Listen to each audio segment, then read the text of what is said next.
Give me anybody, give me anybody. Well, give me somebody while I'm waiting.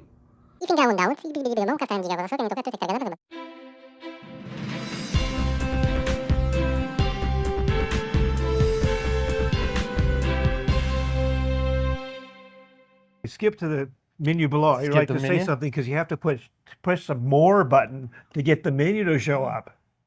A lot of the old people don't know how to do that. Well, you just told them. Are we recording? Yeah. I don't see the tally line. It's up there. You should have You're a just tally. not tall enough. Oh, there it is. Okay, yeah. Actually, we can start again. I'm Jason. Hi, I'm Jimmy T. That's great. Let's start again. Blah, blah, blah. Blah, blah, blah, blah, blah. Blah, blah, blah.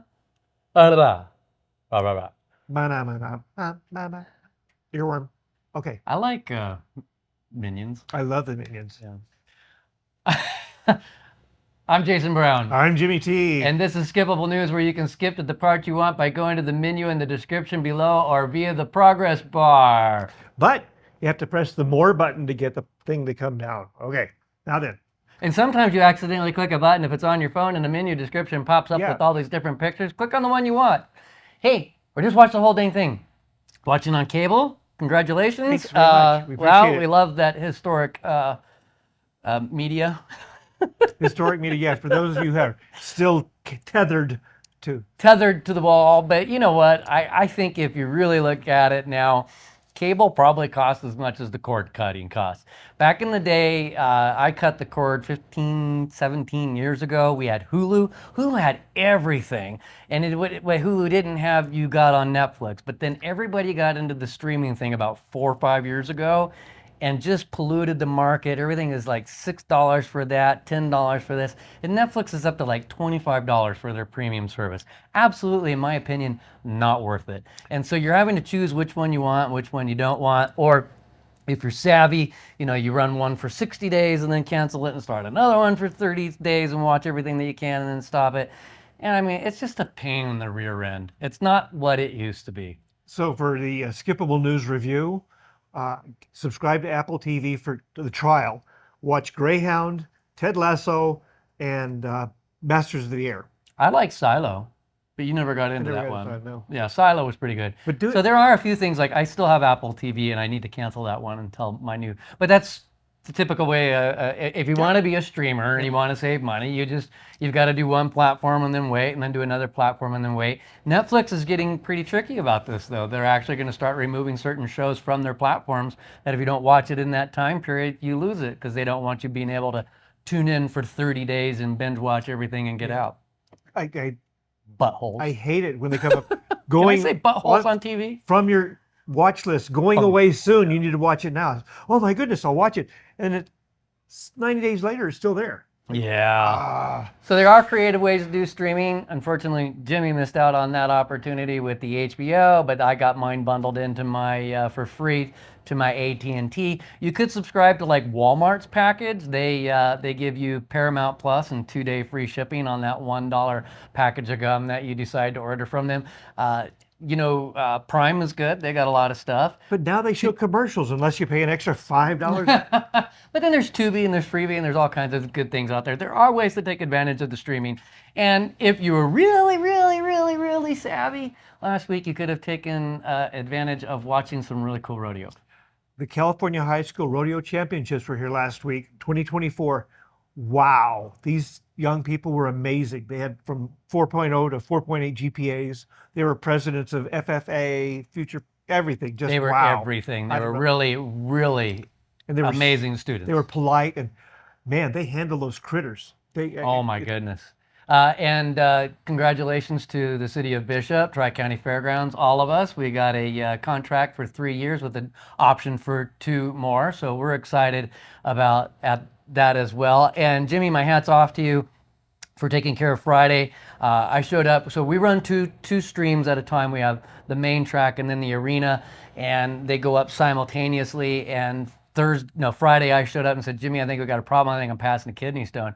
And oh my God, by the end, I could barely hold my back. We loaded everything up. We got into the truck. I dropped you off. I called my wife, said, you're taking me to the hospital. I didn't think I was going to make it home. Sure enough, I was passing kidney stone. And thank God. I mean, the worst, you don't want that to happen.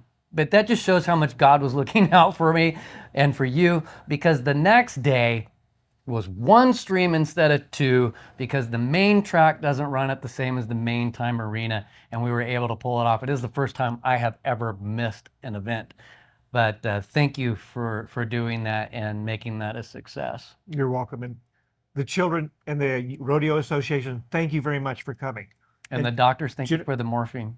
Jennifer, the lady who's in charge of the California High School Rodeo Oh, Association, yeah. just Jennifer a Fleming. great. She's so funny, and Yeah. she's got everything under control. I mean, Yeah. she's just an amazing. So- all of the crew is amazing. You're probably sitting there going, why are they rambling on? We want to watch this show. Well, if you wanted to watch the show, you could have skipped ahead anytime you wanted to by going to the menu bar or in the description or the whatever. You know what to do by now. Come on, how many hundreds of episodes have we made? And anyway, I know that in this week we've got Master Gardners, Northstar Counseling, Chief Derr, and Pastor Tim Homan, and a couple other good things. So let's roll this week's episode of Skippable News. Thanks. I'm Jason Brown. I'm Jimmy T. And Yeehaw. just a heads up, we may not do a 4th of July episode. Hi, I'm Dustin Blakey, Farm Advisor for Inyo and Mona counties. And I'm David McMullen, Inyo Master Gardener. So we're going to talk a little bit today about wind and what it does to the garden and things maybe we can do to protect our plants. And Dustin, I know we just had a big blow here, and I had some damage. I think when you talked to Bonnie about tomatoes, that was a big deal about how to protect them from wind. So you mentioned cages and tying them down. So what else can we do? Well, with tomatoes, I mean, that's about all you really have as an option. But, if you have a really flimsy, cheapy kind of cage or setup, that's not going to be able to take the wind. I mean, you really have to have like T-posts driven into the ground or, really mount it good, or grow shorter tomatoes. I mean, not every tomato has to be a 10-foot tall monster. There are short tomatoes, the determinate varieties. They'll tend to be a lot smaller, easier to contain. But those old-fashioned things like brandywine, I mean, they're just going to go. And then, they're going to break, but it's not the end of the world. They'll regrow. They're plants. Okay. I hadn't thought about the shorter varieties. I have seen fields of the terminates, and they are very short now that I'm thinking about it. But the ones that I'm used to growing usually get pretty tall. Right. Can we just prune them and keep them in a smaller state, or? Well, you can. There's tomato pruning, and that's essentially when the plant grows, the little shoots that come up, between the branch that you're going to have the flowers on. Right. You pinch those out, and that helps a little bit with the wind too, because you get more airflow going Okay. through. Less But- windage. Right, but you can if you needed to. I mean, it's a vine. You can cut it back, but what's going to happen is you've gotten rid of some of that potential, fruiting area. That's true. And it's going to have to regrow. Yeah. The timing matters. So in the summertime when it's just super hot, you're not really getting fruit set anyways. I mean, if that's the time that you cut it back and let it regrow, you're probably not going to have a whole lot of effect, but you'll have some. I don't think I would really recommend topping them though. I think if it gets broken because of the wind or maybe too much fruit loads, sometimes will pull them down if you don't have a good cage or trellis. You might want to prune that off so you have a nice clean cut, but otherwise just do a better job next year with trying to train it onto something. Oh, that's a good idea. Yeah. This is really my first year with a high wind in the garden. I've never seen anything like it. And Get ready for more. yeah, that's why I want to talk about it, because I know it's coming. And I had a little trouble with my watermelon vines. They're in a box, but they were all being blown in one direction and kind of swirling around each other, almost like they were being braided. And I thought that was going to lose the whole thing, the way it was twisting so hard. But I ended up using some long garden stakes just to hold the vines down and spread them out. And that seemed to do the trick, just to keep them from moving a lot. So I just think, as I'm going into this, I'm going to have to invent something or read more about how to protect these things. But tying down the cages, I think, is a good idea. And what about stakes on plants? Like, I have some bush beans. Would a Right. stake work for those, or are we? Yeah, we might. When the wind's so bad that things are getting broken, I don't think a little bamboo stake is gonna Okay. stop it. I mean, it's probably better than nothing, Mhm. but really the way to approach that is consider where you put it in the garden and try to put it in a spot that's more protected. I And see. of course, the lower you get, the lower the wind speed is too. So Right. bush beans are going to be better than pole beans. Yeah, yeah. Okay. We were thinking about putting some sort of a shade cloth over the structure and putting clamps on it to sort of deflect the wind. But Well, shade cloth is great for other reasons, but wind like we commonly get these good windstorms, yeah, you really have to engineer something to hold the shade cloth, or it tears or Yeah. blows into the neighbor's yard. it'll be a and big sail, right? ultimately, what a lot of people will end up doing is there's a windstorm on the way. You just take the shade cloth down and get past it. Okay. All right. That's a good tip. Yeah. All right. So the other thing I wanted to cover was mulching. I've had some discussions with some people about mulching, and I like mulching. I've used it a number of times, but in certain occasions, I've discovered that the mulch is providing a hiding place for pests. It absolutely is. It does that, right? It does. So is there anything we can do about that? Just some other Well- pest mitigation things we can do? Think of it as a trade-off. So if you use mulch, your plants hopefully will be a little healthier and able to maybe withstand a little more of that feeding. You're going to hopefully spend a little less time pulling weeds, I would hope. That gives you more time to pick off the little bugs.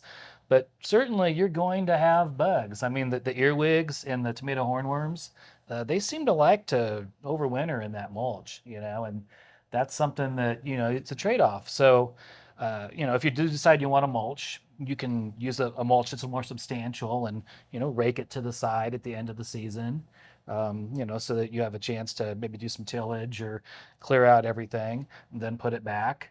That's one way. It's a lot of labor. Yeah. I think you just have to either, I want to be a lazy gardener.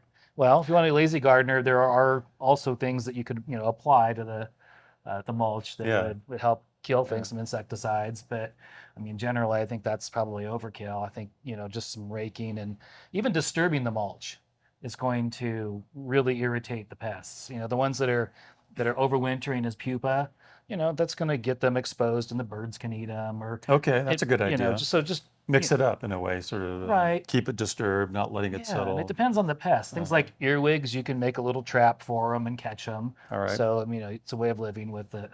So there's still, I think, a lot of advantages to having mulch. And Well, like I said, I love should it. do it. I mean, in fact, I just threw some down again today. So, but that's what stuck I'd in my rather head. deal with insects than weeds if I had a choice. Yeah. Okay. Well, this is the kind of stuff that we get to learn about as master gardeners, and I know that this year, I think, or 2025, right? Right. There'll be a new master gardener course coming up. So, how do people interested in becoming master gardeners? How do they get into this? Well, this is the time of year we begin the planning process. There's a lot of work involved with getting a Master Gardener class hosted. But I think the key thing right now, if you're interested in becoming a Master Gardener, is either go to our Facebook page and send a message, or contact the Cooperative Extension Office. We're usually listed in the phone book. We still have phone books, right? Yeah, As I think so. We farm get the advisor. local book, I think. Yeah. So, look for the farm advisor and call. And then we usually are at fairs and other events. If you get on our mailing list there, when we offer a class, we send an email out to everybody Yeah, on the list. we'll probably have a table at this year's county fair again, right? That's the plan. That's the plan. Okay, good. Yeah, So you can come talk to us there. Ask us questions, bring in some sick plants to the fair. They love that. And we'll sign you up to get information about the Master Gardener training class. All right, that sounds good. I'm Dave McMullen, Inyamono Master Gardener, and I want to thank Laughing Parrot Productions for inviting us in to have these discussions. So hats off to Jimmy and Jason. Yeah, thanks a lot. This is Dustin Blakey, Inyamono Farm Advisor. Hello, I'm Jeff Gabriel with the Eastern Syria Interpretive Association, and we're going to have a film debuted on Thursday, June 27th at Mountain Rambler at 7 o'clock p.m. This film is highlighting the effects of climate change on the Eastern Sierra, and we're hoping that you'll be able to join us on that Thursday, June 27th at 7 o'clock p.m. to see the film, as well as some of those who are in the film will be having a brief discussion following the showing of the film. Again, June 27th, which is Thursday, 7 o'clock p.m. at Mountain Rambler. I'm Jeff Gabriel with the Eastern Sierra Interpretive Association. Educate, inspire, explore. Hey everyone, Chief Derr with the Bishop Police Department with your monthly update from the PD. Internally, as far as staffing goes, we're finishing hiring the hiring process for a lateral officer to bolster our staffing on the streets. Additionally, Monday the 17th, we closed application period for a full-time communications officers, as well as we have the relief communication officer, which is a part-time position. Those are both going to be testing in the next couple weeks to come. And another exciting note for the community is we've been working the last several months with a MOU for a school resource officer with the Bishop School District. So that'll help put in more of a permanent solution for a school resource officer within the Bishop School District. So it's exciting news for us to bring back a school resource officer and bring it back on a more stable, permanent basis for the community. As far as public safety, school's out, kids are out. Just remind the kids that it is peak runoff for the water flows right now. I know it's hot and everyone wants to get in the water. Just use common sense and generalized safety. Also, we don't need another tragedy, and we don't need a tragedy involving drunk driving as well. So watch your safety and use common sense for all the kids out there. Also, 4th of July is almost upon us, so let's celebrate this great holiday safely and respectfully. When fireworks come out, they can be a great excitement. They can be a great tool, a great way to celebrate. However, if done improperly or illegally, they can cause a lot of havoc, fires, injuries, and we don't want any type of tragedy on a day that's supposed to be a celebration for our country. So just be mindful. And again, thank you for listening in and getting an update from the Bishop Police Department. That's Chief Derr.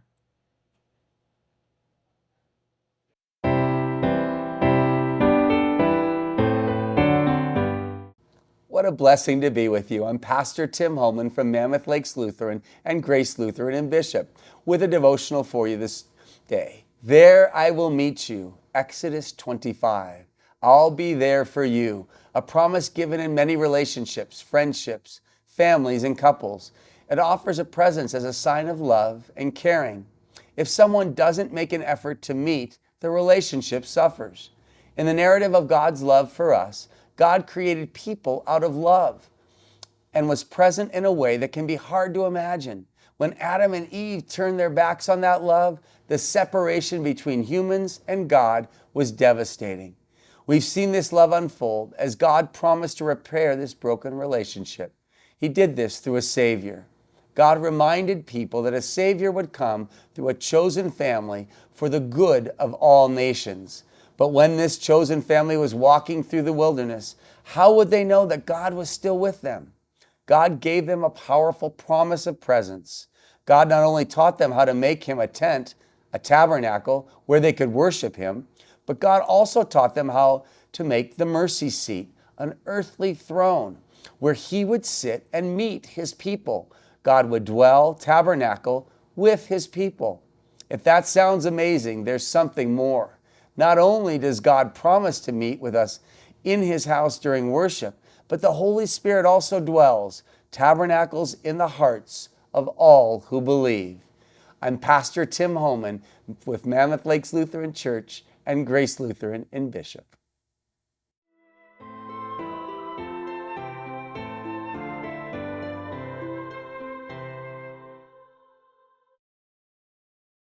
Welcome. I'm Chris Langley with Sierra Wave, and we have an eye on Northstar Center, and I have one of the therapists with me. I think he's the lead therapist, so he's very important, right? I'm one of the leads, yeah. This is Vincent Miller, and we're going to be talking about some things about Northstar in case you don't know it. Number one, I guess, is how do you get involved if you feel like you have a need to see a therapist? Well, our school-based services, we primarily rely on the schools to complete referrals for Northstar services, and students and families can ask their teachers for a request or a referral to those no-cost mental health resources. And then we follow up with the families to connect with them and schedule what would be that initial meeting and just review some of the things that would help inform them of our services. Now, what if you live in, say, Lone Pine? I think Shelby is down there, maybe? Is that right? Yeah, Shelby Young is our team member who provides the mental health services, along with a few of our other team members, including myself. And there's 4, or have we jumped up to 5? Right now, we have a team of 5. So okay. we have 4 full-time licensed mental health therapists and 1 student intern who's been with us this academic year. So we're the biggest team we've had in, I think, the last 6 years.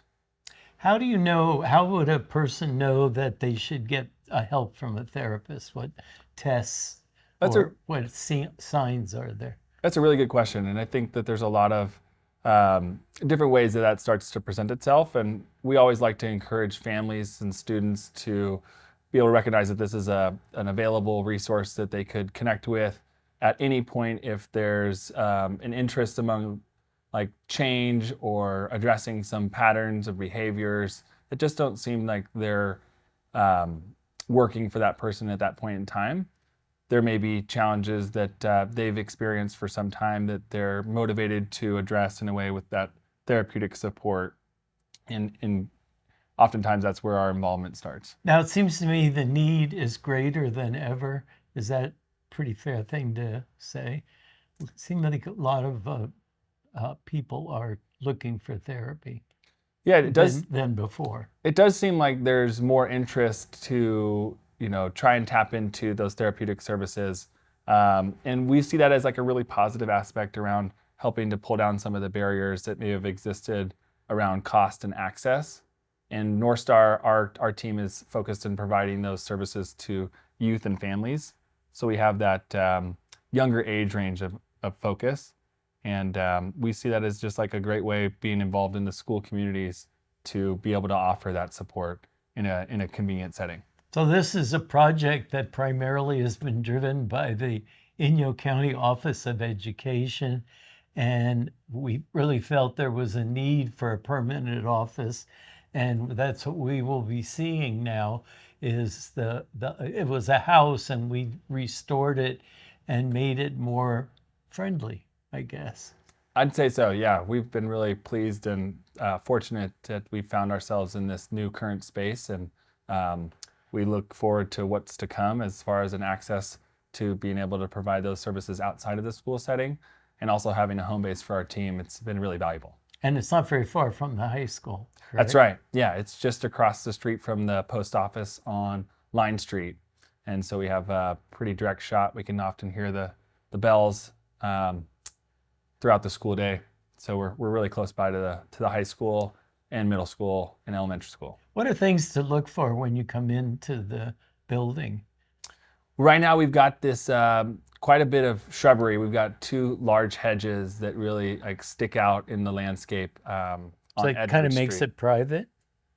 Yeah, it definitely like provides a good curtain, a natural curtain that we've found to be welcoming. And there's an office manager inside that will greet you? That's right. Yeah, we just hired Beth, who's joined our team as our office manager, and we're really grateful to have her support in helping to solidify some of the things that are going on at the building.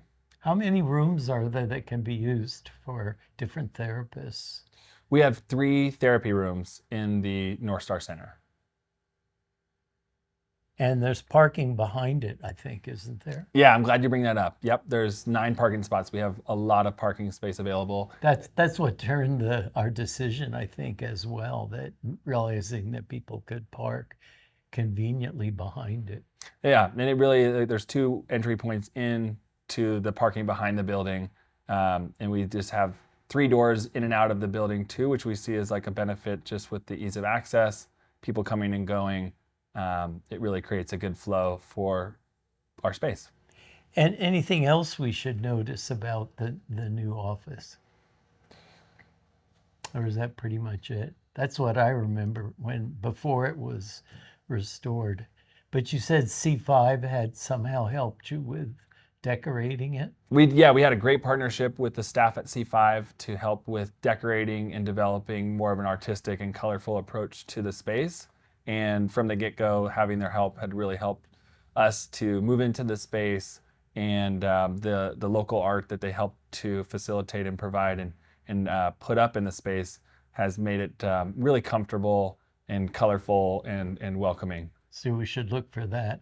Yeah, they have done a lot of things in the community, so it's exciting Yeah, to see them working. They Yeah. have a big mural project that's just about to be finished, and the stores are putting art up in their front windows if possible, and a lot of different stuff. So yeah, definitely a great partnership that we've really enjoyed working alongside them. And we've got a current muralist who's helping to design and is maybe halfway through their mural project in our Northstar Center, which is really exciting. and where is it?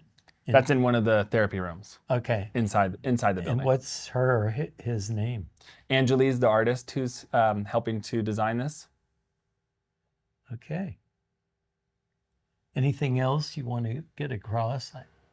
I think right now the new center is pretty important for us. It is. It definitely gives us, our team, a hub and a place to work collaboratively and also facilitate sessions outside of the schools. And you had brought up, Chris, in the beginning, just how people can access our services, and just really wanting to reiterate that it's a no-cost service, that you're welcome to reach out to your school admin, that could be the principal or front office staff or a teacher, to request a referral, and they have an opportunity to make a digital referral to request those services to Northstar. So if you'd like to access the services offered, you go through your school, the main office, either the principal or there's other staff of the school that can help you get on your way. That's right. And as we've worked throughout the last few years to create stronger partnerships and collaborating with school staff, a lot of the teachers also have an understanding that Northstar is more of a presence again, and helping to just make sure that students can access someone at the school to request those services. We've seen a lot of strides in a positive direction with a student or family going to somebody who then knows how to reach out to Northstar. And that seems important to me, that sometimes the family is part of the therapy. That's right. Is it more frequent than not, or is that just occasionally? Well, it's definitely something we encourage and try to invite early on in meeting with families for the first time, to help make sure that that's something that they can consider. It could come up as a recommendation to include a family member to help work through either challenges, dynamics, or conflict that may exist in relationships.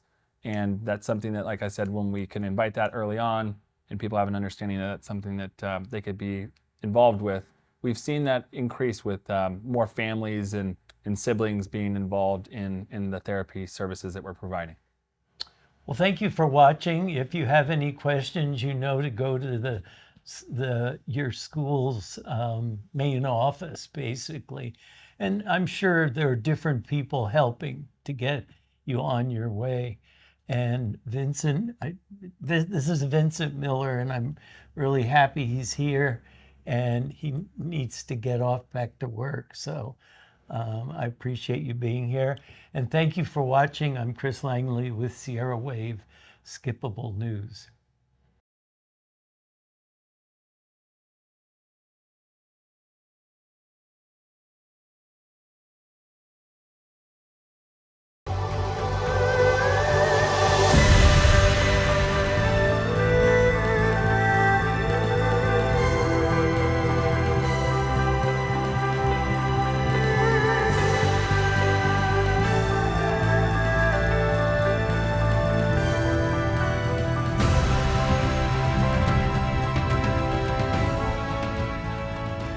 On June 14th, Abandoned broccoli! experience it in IMAX.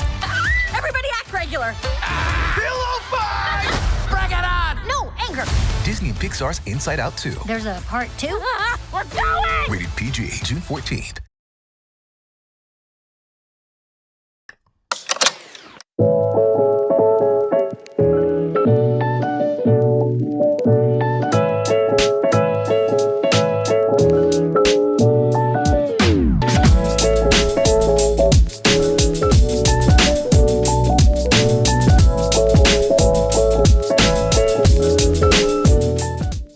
Oh my goodness, I'm so sorry for that.